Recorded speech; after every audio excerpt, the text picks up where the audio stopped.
Jesus and his disciples went to Jericho. And as they were leaving, he was followed by a big crowd. A blind beggar named Bartimaeus, the son of Timaeus, was sitting on the road. And when he heard it was Jesus of Nazareth, he cried out, "Jesus, son of David, have mercy on me!" And a bunch of people told him to be quiet. Stop that. And he just shouted all the louder, "Jesus, son of David, have mercy on me!" Jesus stopped. He said, "Call him over." And they said to him, "Don't be afraid. Take heart. Get up. He wants you." And Timaeus jumped up and ripped off his coat and ran up to Jesus. And Jesus said, "What would you like me to do for you?" He said, "Master, I want to see." Jesus said, "Your faith has made you well. Go." And immediately he could see. And he followed Jesus down the road.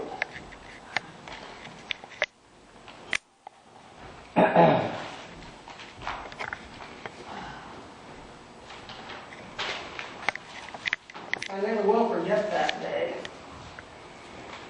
Nothing like it ever happened before, and I've never seen anything like it since. And if you don't believe what I'm going to tell you, I wouldn't be surprised. I have trouble believing it myself sometimes.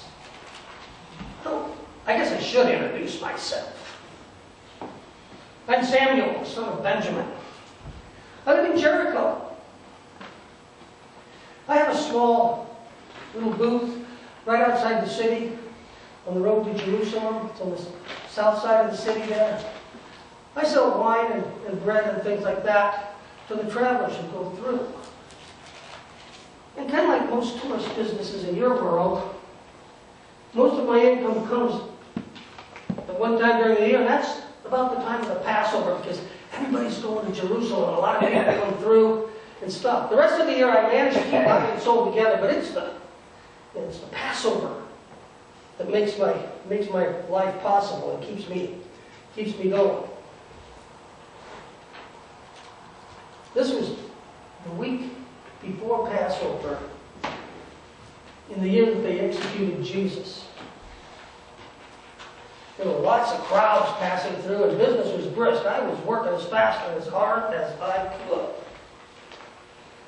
And then we heard the rumor that Jesus was coming. And that was good news for me, because wherever Jesus went, there were crowds. And where there were crowds, there were people who needed wine and bread, and that meant more money for me. So I was excited that he was coming. And the murmuring of the crowd got louder and louder as more people shared the story, and even the beggars who sit in the field across the road were getting kind of anxious and excited. Oh, beggars. Sit over there. Most of them are ugly. They've got twisted limbs. Some of them are blind. Some of them can't see or hear. And they just sit there looking pathetic. They even have some lepers who are all disfigured by their disease, and they have to sit even further away because nobody wants to be around them. And all those people stink. And they sit there and beg for money. And they don't do anything, and people give them money that should be lining the coffers of us merchants. They're bad for business, and if I had my way, we would have thrown them all out a long time ago.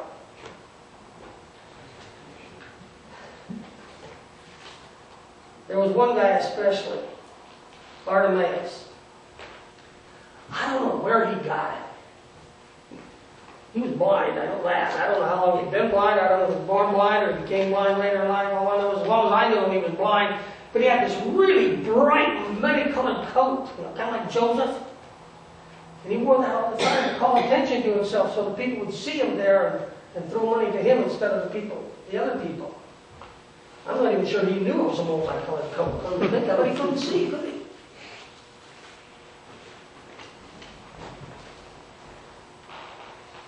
Anyway, there he was, Jesus, followed by his disciples and this huge crowd. And he seemed to be talking to his disciples about something. I couldn't catch all of it, but it sounded like he was talking about, said something about serving and dying, and the Son of Man. I wasn't quite sure what he was talking about, because I was busy. I was doing a brisk business there. And it didn't mean anything to me anyway. And then Bartimaeus tried to mess up the whole thing. All of a sudden he's screaming, "Jesus, Son of David, have mercy on me!" Now, anybody who knows anything about proper decorum and proper behavior when you're begging knows that you don't scream out at people. You sit there quietly, look pathetic, and wait for them to throw you money. That's the way it's done. With Bartimaeus, we tried to shut him up, and he just kept screaming, "Jesus, have mercy!"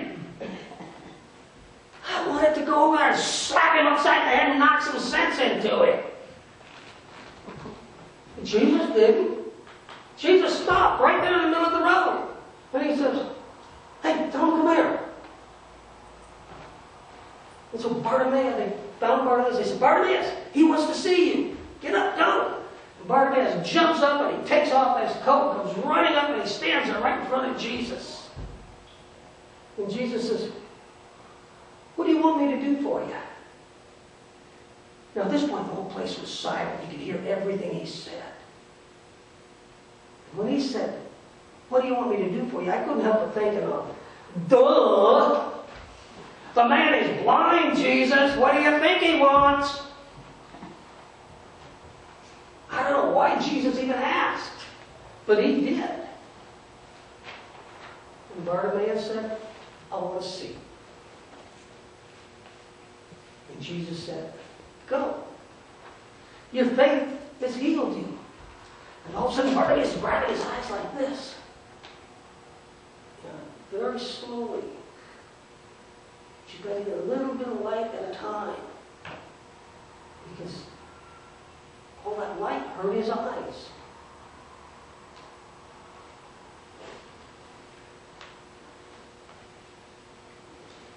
He got up and he followed Jesus. And that whole question about what he wants still bothered me. Later I found out, after when I talked to Bartimaeus later, what this was about was Jesus wanted to know if Bartimaeus was willing to pay the price of getting his sight back. And we're not talking about money. Jesus never took money from anybody. But if Bartimaeus, he's been blind for as long as anybody knows, the only thing he knows how to do is beg. And if he gets his sight back, he can't beg anymore. Nobody's going to give money to a blind man that can see. What was he going to do? And that was really what the question of what do you want me to do for you is about. Are you willing to pay the price? Are you willing to change your life completely in order to see? Well, that happened a couple months later, because Bartimaeus took off following Jesus, and I didn't see him again, like I said, for a couple of months. We heard stories. There's stories all over the place, flying around, about how Jesus went into the temple and chased the money changers out, and how he got the priests and the temple leaders mad, and they took him before the Romans and had him executed. And then every now and then some traveler would come through and tell them these crazy stories. They said that this Jesus came back from the dead. He came back and people saw him and talked to him. And then his followers all gathered, they said, in this big room. And all of a sudden there was this whole crowd from all over the world, and the disciples were talking, and people were hearing them in their own languages, even though the disciples didn't know how to speak any other languages. I mean, this was getting strange. And then when Bartimaeus came back, he was changed. He was a totally different person. It wasn't just that he could see. It was that he could see with more than just his eyes. He could see into the hearts and souls of the people who came through and stopped at the shop. And he shared with me what he'd seen and what he'd learned from and about Jesus and what Jesus and others were doing. I wanted to be a part of it too. So one day my family and I went down to the river. Bartimaeus baptized us. I've never known such a sense of peace. Nothing seems to worry me anymore. I know in my heart of hearts that God's in control. I don't have to worry about it anymore. Whatever I need, God does and will continue to provide. Bartimaeus works with me now. And we both share with our customers the story of Jesus and what he's done for us. And while Bartimaeus, well, he gives away more of our merchandise than he probably should. I mean, I believe in tithing, but he gives away even more than that. Somebody even looks hungry, he just gives them a loaf of bread and doesn't worry about getting paid for it. But you know, at first that bothered me, but it doesn't bother me anymore. It's okay. There's always more than we need. That's the way it is with Jesus.